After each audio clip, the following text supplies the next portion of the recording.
নির্বাচন ইনশাআল্লাহ অনুষ্ঠিত হবে, সেই নির্বাচনে জনগণ যাদের কর্মসূচি সমর্থন করে, যাদের বক্তব্যে আস্থা রেখে তাদেরকে বাছাই করে নেবে, আমরা তাদেরকে অভিনন্দন জানানোর জন্য এখন থেকে প্রস্তুতি নিচ্ছি।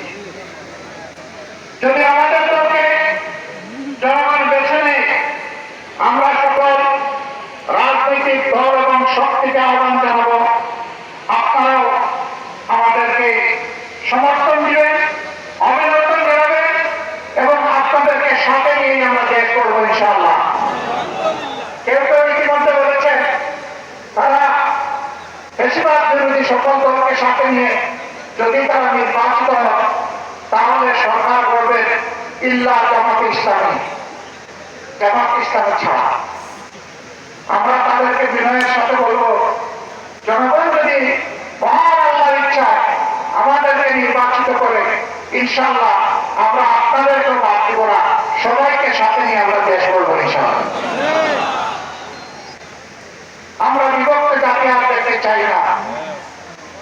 জাতিকে যারা বিভক্ত করে তারা জাতির দুশ্মন।